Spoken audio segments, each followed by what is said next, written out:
thank you for coming along.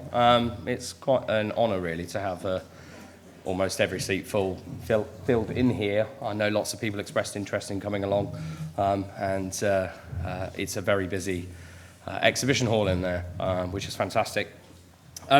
Just to start, formalities. My name is Matthew Rigby-White. I'm the CEO and owner of the Qoob Group. The Qoob Group, you've probably seen our logos around. You might not know much about us because the Qoob Group officially formed in January last year. The beginnings of the Qoob Group was a company called Square Media, which was my bedroom business, sort of 5-6 years ago. I set myself up as a marketing consultant, haven't always been a marketing manager. Public speaking, by the way, is not my favourite thing to do, so I'm giving this a good go. I set up Square Media 5-6 years ago, and the business grew really, really well. And one of the things we built a lot of skills in is software and web development. So it was very natural for us to set up a separate entity to develop software solutions, web apps, mobile apps, and that was the formation of the second company in our group, which is called Geeks. It's Geexe. We like to spell things a bit differently, and that's the second company. And then in January last year, we acquired a company called Silverdisk. Now, some of you may have heard of Silverdisk. They've been around for 30 years this year. It's actually 3 months older than I am, so I'm 30 this year as well. So we're going to have a really big celebration for Silverdisk this year. And when those businesses came together in January last year, we decided to form the Qoob Group. It was all about bringing all of our resources and all of our expertise across the businesses all together into one home, on one team. So the Qoob Group is the team, the brands are the businesses, okay, that you work with.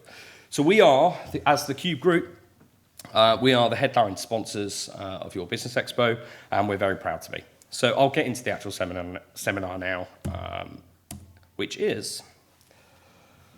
Okay, there is a bit of a confession to make. We lied a little bit. The title of the seminar, as advertised, is What the Best Digital Marketers Do Differently. So as I mentioned, we lied a little bit. It's a little white lie, because actually, we're removing the word digital. The reason why we're doing that is when you get into talking about digital, you're already talking about channels. You're talking about ways to market. What the best marketers do differently is they don't start with the channels. They start with vision and strategy, which we'll come to in a minute. But how else to get you all in the room? Digital marketing is exciting. It's always changing. It's always developing. It's probably moving right now at its fastest pace it's ever moved. With the advent of Web3, AI technology, AR, VR, it's moving in exciting places. But the point of this, and the reason why we lied, is that we're all far too eager to do. We're far too eager to dive into the deep end, start executing marketing. So, if the title of the seminar is, What do the best marketers do differently? Let's start with what we don't do. So, what we don't do is we don't market without a defined vision. That's where you've got to start. If you haven't got a vision, you don't know where you're going. We don't do tactics without strategy. So this is the concept of diving into the deep end without really planning what you're going to be doing. Equally, less common, but we don't do strategy without tactics. You'll see lots of businesses that spend lots of time in boardrooms talking about what they're going to do, but then never actually doing it. So that's something we don't do. And we don't just focus on free channels if they're not the best channels. The obvious one is social media. There's a lot of focus on social media. Everybody wants to be doing social media. Why? You need to understand your why first. And we don't miss anything important. By going through this process, we don't miss anything important. So I won't read that quote out, but you can hopefully you can see it. That is the premise of this seminar. Before we get into that, I just want to talk about marketing fundamentals. It's actually business fundamentals. Because firstly, every business owner in the room, you must have a purpose. There's a reason why your business exists. Okay? So the business people in the room, the business owners, put your hands up. Do you have a defined purpose? Is it written down anywhere? Yes? Yes? Anybody that doesn't? Okay, that's good. That's a good start because we can't really do the rest of it until we've got that. So that's your DNA. It's the reason why you exist. So ours, by the way, is to deliver marketing excellence. That is our purpose in life. That's what we're here to do. Our values, we've got a list of 12 of them. I won't reel them all off to you now, but they're the things that you live and breathe in your business. They're the values that you want to instill into your employees. They drive the things that you do and the reasons why you do them. So that's where you start. The good thing is, once you've done all the hard work on your purpose and your values, they shouldn't really change. They should be set in stone. We are always going to be about delivering marketing excellence. That will not change. Okay? The good thing is I'm not going to go into great detail on those today because that could be a whole consultation in its own right. But I'm going to assume that you have done that. You've got a defined purpose. You know what you're trying to achieve with your business, the reasons why you exist. So then we need to move on to vision. That's the mountain you're trying to climb. And that could be a vision for next quarter. It could be a vision for 6 months down the line. It could be a vision for a year, 2, 3, 5-year plan, 10-year plan. It's where you're trying to go. It's what you're looking at, the mountain you're trying to climb. It's your aspiration. It's your goal for what your business will be in the future. And as I said, they can be short-term or long-term, and actually your vision should really be made up of lots of those things. Ultimately, your vision is what you want your mission to achieve for you. So if your vision is the mountain you're trying to climb, your mission is what you're going to do every single day to make sure you're climbing that mountain. So it's what you do now. It's for whom you do it for. It could be your staff, it could be... And this, by the way, isn't just marketing. This is business fundamentals, which I'll cover in a minute. It's how you do it, and it's what this achieves.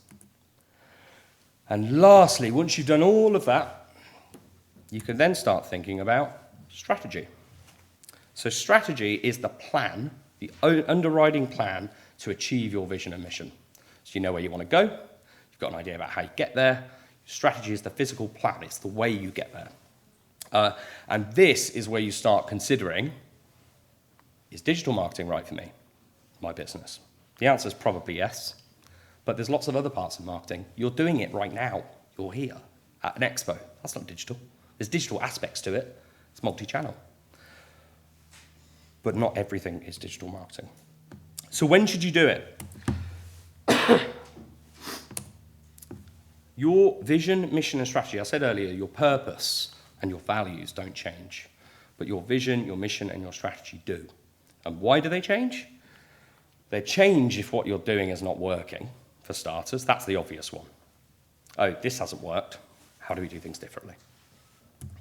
They also change when it's going really, really well. Because if things are going really, really well, you're doing something right, brilliant, but how are you then going to move that forward? If you achieve the things you set out to achieve this year, what are you going to do to make sure you continue to grow or aspire or increase turnover, increase headcount in the business? Lots of things that you need to do, even if you're doing well.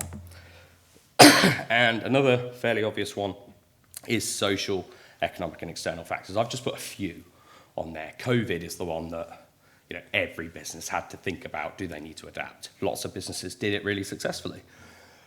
Competition. A new competitor enters the marketplace, shakes things up. The economy, we're all experiencing that right now. Interest rates going through the roof, inflation, that affects buying behaviours. And then ultimately changing customer behaviours. Now, changing customer behaviours could be as a result of any of those three things. It could be technological. So 5 years ago, TikTok. What's TikTok? Right? Now, it is a legitimate channel in its own right. It has an advertising platform, which was launched not that long ago, in the grand scheme of things. And it is constantly changing. And I mentioned at the start that we, as an agency, we have to be at the forefront of R&D and research and development. So we are now looking at Web3 technology. In fact, we've been looking at it for a while. Does anybody know what Web3 is, by the way? No? Okay. So there's lots of parts of Web3, but it is effectively the next iteration of the internet. It's where everything's going. So you've probably seen AR devices, things that people slap on their faces and play games. It's very early technology at the moment, but it is going fast. AR, which is augmented reality, That's things like scanning a QR code and something appearing in real life. That's the starting point of AR. Where it will go in the future is yet to be defined. Cryptocurrency, Bitcoin. Anybody? You've all heard about Bitcoin? What about NFTs? Hands up with NFTs. Mean anything? Non-fungible tokens. I could go on and on and on. There's lots of things going on in the marketplace that are going to change digital marketing, specifically digital marketing. Something that was in the news this week is that, has anybody heard of ChatGPT? I'm giving you buzz phrases here. Write them down and go and do some Googling afterwards. So ChatGPT is owned by, it's an AI chatbot, basically. You can have a conversation with it, and it's, you have to kind of do it to really understand it. Go and Google ChatGPT and have a chat with the robot, and you'll get a feel for it quite quickly. OpenAI, who own ChatGPT, have been acquired by Microsoft, and this week Microsoft have released a new version of Bing, which eradicates search engines. So it is an alternative way of searching for the things you're looking for. That's what's happening right now today. AI technology is available for you to go as an alternative to Google or Bing and go and search. So we have to make sure that our vision, our mission, and our strategy is constantly adapting to what's going on in the marketplace. How often should you do it? At least quarterly. Have a quarterly meeting about it, at least. But ideally monthly. It doesn't have to change every month, but you should review it every month. Make sure you are adapting to what's going on. So I'm going to try and move on because of time. Just talking about vision. So what do we mean when we're talking about vision? I'm going to give you an example case of a short-term vision, okay? Not long-term. Visions can be very, very big, or they can just be really small goals. With big businesses, you'll see that they have, maybe their vision summed up as one big line because they've got very big aspirations for lots and lots of parts of their vision. For a small business, just have a small one, a small goal, short-term, and I put an example up. So we see this all the time. Businesses come and speak to us, and they'll say, we've got this e-commerce business, we've kind of stagnated, we're doing about £1 million turnover on our website, but we really want to do 1.5 million next year. Okay? It's quite a big jump from million to 1.5. Okay, so that's what you're trying to do. So what you're trying to do is add an additional £500,000 of revenue to your business. So let's break it down. For this particular client, this is fictional, by the way. I made the numbers nice and easy and round so that we can kind of follow it. For this particular e-commerce business, their average order value is £10,000. Good for them. To achieve their current revenue target, they therefore need to make 100 sales a year. To achieve their additional turnover, it's just basic maths at this point, they need to achieve 50 more sales. They know, because they've measured it, that their conversion rate is 40%. It doesn't really matter how they've measured it, but they know that, right? 40% of what comes in ends up being a sale. And that could be a visit to the website, for example. 40% of visits to a website in a sale is quite a high conversion rate, but it could be any number of measures that you choose to measure as part of your conversion rate. Therefore, for this particular client, to achieve 50 more sales, they need to create 125 more leads. So if it's a visit to a website, to a landing page, a really high converting landing page, then they need to get 125 more people on there. Simple as that. You can do this in your own businesses, by the way. Therefore, they've looked at their marketing spend for the last year. This works really, really well for established businesses, by the way. Businesses that are only just starting out, you can expect to spend more as a percentage of your turnover on marketing in the first couple of years. But for this particular client, they've worked out that their average cost per acquisition, CPA, you may have heard that term before, is £500. So they know that if there was this fictional shop that you could go into and pick a client up off the shelf, they know that they should expect to pay £500 for that client. But they're making £10,000 per sale, remember? So £500 for a client that's going to spend £10,000, quite a good deal. Therefore, they've worked out from this that they now need to budget another £25,000 to achieve that £500,000 extra, right? And that could be in ad spend, it could be in staffing, it could be in a number of things. It depends what their strategy includes and what's been working for them in the past. But this is some basic maths that we can all go away and do. And remember, this £500,000 is additional revenue. It's on top of their £1 million already. And by the way, although that was a fictional case, we have done that. We've got case studies where we've worked with clients to achieve that. Right. What's your vision? Does anybody know their vision off the top of their head? Is it something that they've got memorized? Some people are really good like that. I'm terrible at it. Does anybody know what their vision is or would like to share what they're trying to do in their business at the moment, a goal they're trying to hit? I don't bite. Yeah. Yeah, I'm in asset management, and our vision is to create a world where it's used for reuse. Okay. Okay. And what are you doing to make sure you're working towards that vision? Is there a plan underneath that? Yeah. Absolutely. And it's documented and everyone can see it? Absolutely. Fantastic. And you meet every month or every quarter to discuss it? It's a quarterly on strategy. Fantastic. We do it slightly different to what you're doing there. It's vision, mission, aims, Yeah. and values, just absolutely fine. And the aims Yeah. are like what we just put up there, what we would define as an aim, nothing to do with Exactly. This is our stack that works with the businesses we're working with. There are different variations of it, but they're ultimately the same thing. And they all help you achieve the same outcome. So start with your goal. If you don't have it now, start with your goal. I can try and make sure if you leave your email address, I can send you a copy of this if it helps you. But your goal needs to include where you are now and where you want to be and by when. If you can just document that, that's fantastic. And it could be financial. It could be metric, numbers. I want to do X turnover, or I want to increase my profit, or I just want to grow the number of customers I've got. There could be lots of different metrics that you use to work that out. Go away and work out your average order value and your customer lifetime value. Does anybody know what the difference is between average order value and customer lifetime value? Okay, right. So if I went on your website and I spent £100, and everybody else spent £100, that's your average order value, right? Each transaction is worth £100. That being said, I quite like buying from you, so I'm going to come back 4 or 5 times a year. So I'm going to spend £400, £500 a year, and I'm going to do that for a decade. My lifetime value is now 4 to 5 grand. Okay, so that's the difference. Some people choose to work that out because some businesses and some sectors need to spend more than a client is prepared to spend in their first transaction.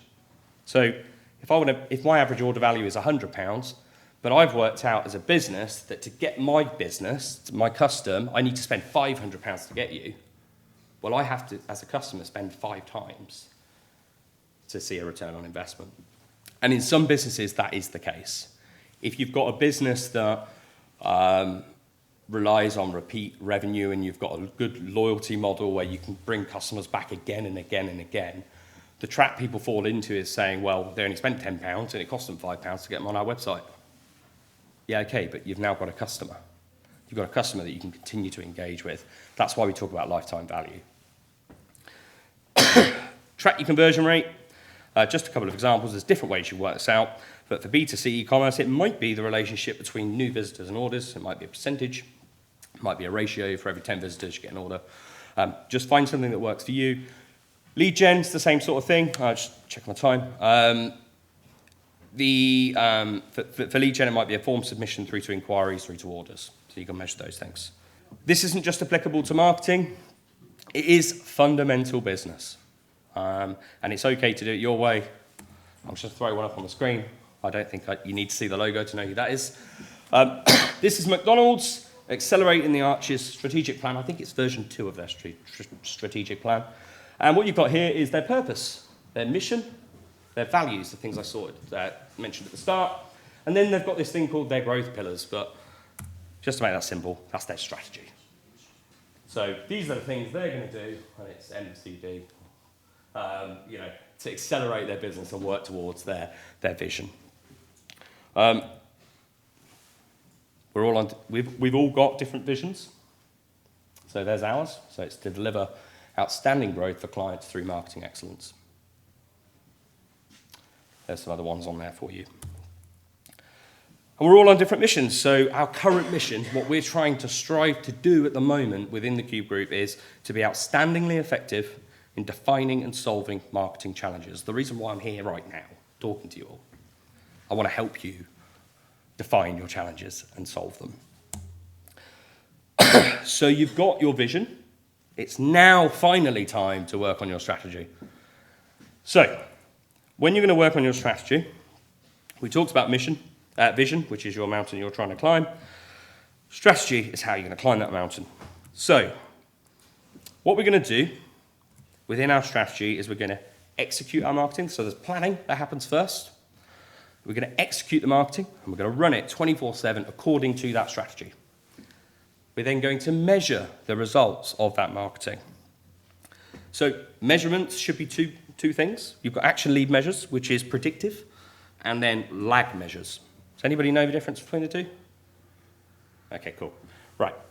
Action lead measures. These are the things you're going to do. So let's think about it as a case of a salesman. A salesman might be given the target to do 100 calls in a day. They do their 100 calls in a day, they're achieving their objectives. But at the back of that, the lag measure is the number of sales they're supposed to have achieved, right? So it's the thing you do, the action you take, that's why it's called action lead measure, versus the lag measure. It's the things that come out of that, it's the outcome. So you want to measure both of those things. Because there's no point you making 100 calls a day if you're not making any sales, right? And one is as a result of the other, so you need to make sure you're measuring both.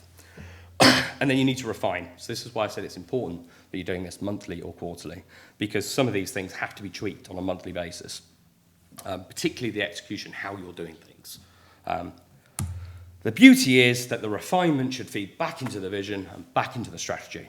So what you're measuring, the outcomes of what you're doing, should always be changing your activities. How many of you do social media? Full stop. How many of you do it for your business as a marketing method? Okay. Keep your hands up a second. How many of you would say that it's very effective in your business? Yeah, put your hand down if it's very effective. Okay. So you're all saying it's very effective in your business? Okay, right. How do you know that? I'm going to pick on you because you put your hand down first. Sorry, you're the first one next to you. How do you know it's very effective? No, I put my hand down when I Does anybody know, is anybody prepared to stand up and say, I know it's very effective because? We sometimes do, with our events, we ask people how they heard about it, how they heard about our newsletter, how they heard about charity, and a lot of it is based on social media. Okay, so it's based on what people tell you, it's the results that you're collecting from. Okay, what do you guys do? The charity, the sports and hospitality. Okay, yeah. So charity, social media is fantastic for, okay? This is kind of the point, because I wanted to know if there was people in the room that, because we talk to a lot of businesses that say, oh, we've been doing social media, but we just kind of do it because. Why? Why are you doing it, right? For us as a business, social media isn't that great. It doesn't work that well for us. We don't generally get leads from Facebook or Twitter. We don't spend a lot of time on it. We don't invest a lot of money in it because it doesn't work for us. LinkedIn, getting there. It's better than it used to be. But even then, we wouldn't do LinkedIn advertising because actually we've done it before, we trialed it, it didn't work for us, right? It's different for every business and every sector, and I'm glad it's working really well for you. If you need any help, come and have a chat with us. There might be even more you could do with it.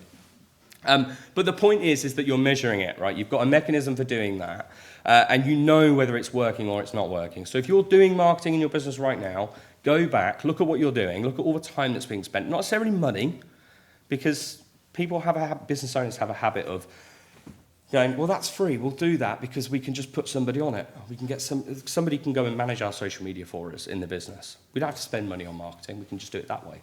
Well, you're spending time. You're investing time, somebody's time in the business that could be doing something more profitable for you, okay? So it's important that you go and have a look at that.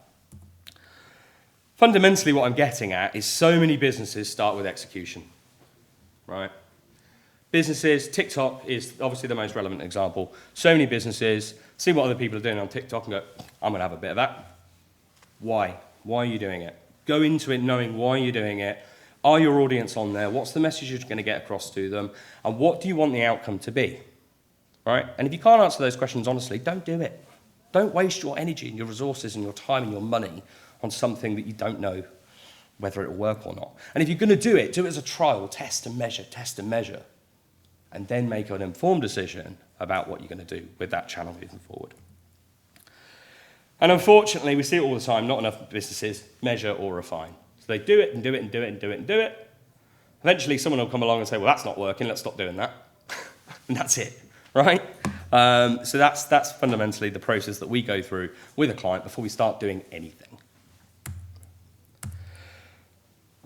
Who's heard of ready, fire, aim? Hands up if you've heard of that as a term before. Okay. I know Perry has. Perry's our group operations director, by the way. You want to have a chat with him afterwards. Ready, fire, aim is a really simple way of saying you're doing something, you're doing tactics without any strategy. All right? We all know if you fire a gun, you've got to aim it first. All right? You can't just fire it and then aim afterwards. The bullet's gone. Your strategy and the channels and tools you select must be based on achieving your vision. There's no point doing tactics before you've considered vision and strategy. So as an example, if being on social media is not going to help you achieve your vision, why are you doing it? And that's not me saying, by the way, that you shouldn't be on social media, because you absolutely, many businesses, it's really, really good. But just make sure that you're doing it for the right reasons. The good thing is, you rarely need to be doing all channels. If you're trying to juggle every single social network out there, because there's many that you haven't even heard of that exist, if you're worried about where you appear in search results on Bing and Google and Yahoo and everything else, you're not going to do anything right. You're just going to be a busy fool and you're not going to achieve anything. So focus on the channels that are important to you. Distractions are expensive and they're time consuming. And if you've done all of that, you're now finally ready to consider the appropriate channels for your business, which, by the way, includes digital marketing. Not just digital marketing, any form of marketing. So how do we do it? So a really good place to start, I did say you shouldn't be doing all marketing. Unless you're a McDonald's and you've got a massive marketing team and you've got the resources, capabilities, capacity, and money, quite frankly, to throw at every single channel and see which one sticks. Most businesses in this room will need to be selective about what they do. So there's a few on there. I don't know whether you can see. Can you see that okay? I'm at an angle, so it's a bit difficult to read. But consider the life cycle of a customer. Now, charities, there might be a slightly different life cycle. But for most businesses that are dealing with consumers, at least, or with other businesses, you'll follow something like that diagram, where they first hear about you. That's the awareness phase. They'll then be considering whether you're the business that they want to spend their hard-earned money with.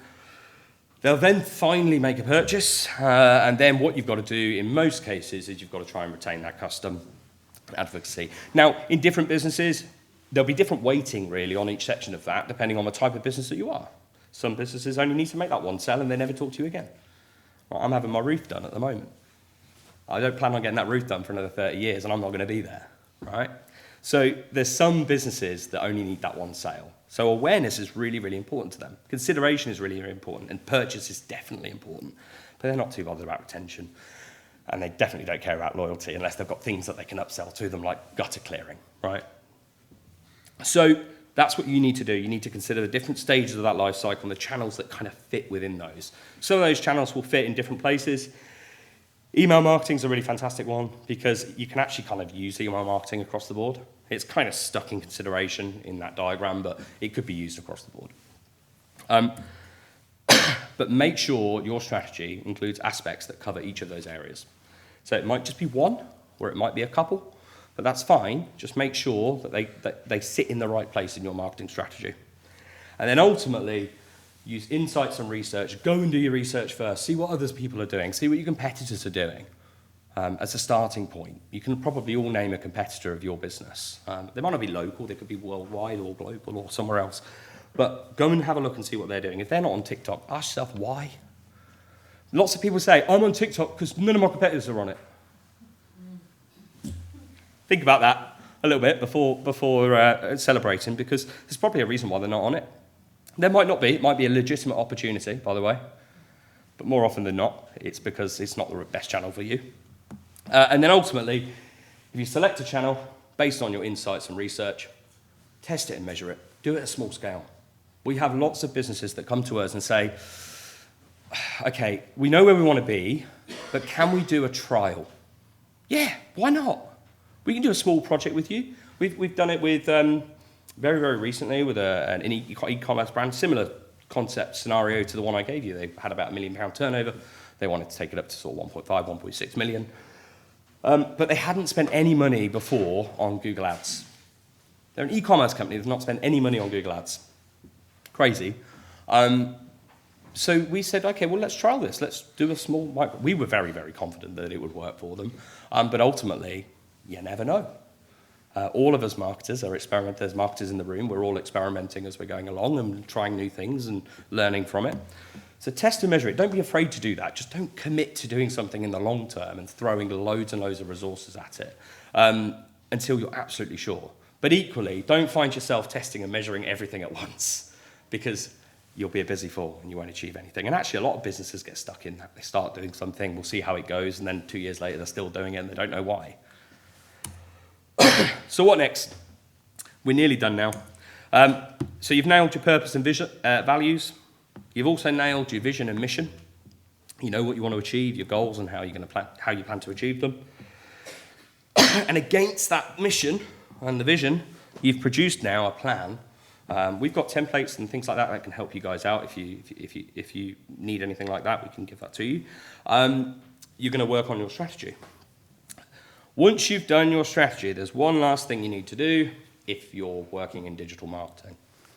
And this sits under your tactics. It's called a digital marketing system. It's something that we employ with clients all the time. I mentioned earlier, execute, measure, and refine. Right, that was under the strategy table.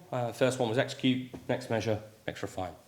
Okay, so on this diagram, up here, what we're doing up here is executing our marketing. It's the things we're doing, and I mean this is a prime example of doing too much. But this particular client is absolutely confident that everything's going to work for them. So they're doing all of that marketing activity. For this particular client, it's not always the case, but for this particular client, and for most people who speak to these days, that results in a visit to the website. It might be a landing page, or it might be a home page, or it might be a service page. Doesn't really matter. It's a place you want them to go to do something, where you want to drive an action, you want them to complete a purchase, you want to fill out a form. That is the location you're trying to get them to.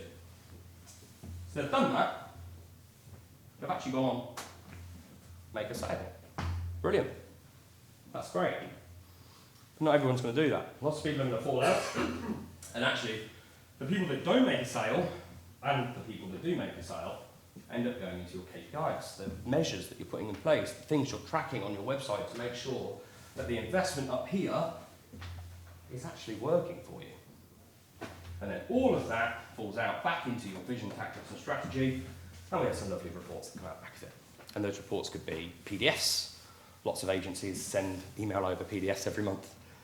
It could be a live dashboard. It could be something that you take into your management board meetings every month. It doesn't really matter as long as people are looking at it, learning from it, and ultimately all of that feeds back into marketing and the activity you're doing. Now there's these other bits here that I haven't mentioned. That's specific to if what you're driving them to is a website, and like I say, in most cases that is the case. Websites are hungry things. They need content. And when I say content, I don't just mean text, blogs, stuff like that.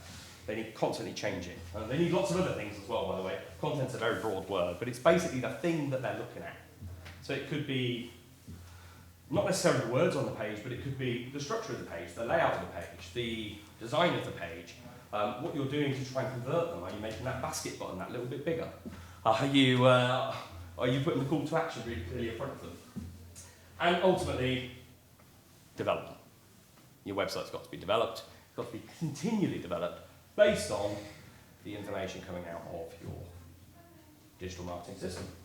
So all of that gets recycled around. So that, by the way, it's not a perfect diagram. There is no perfect diagram. And what we generally do with a client is we create one for them, right? That makes sense to them and their particular business and what they're trying to do. Sometimes they have multiple websites, by the way, for different strands of their business. That's what they might have. But that gives you an idea of something you can go and do in your business, have a go at drawing a diagram like that, put all your tools and your channels in the top, and work out what the flow of that information should be through your business so that you are constantly executing, measuring, and refining.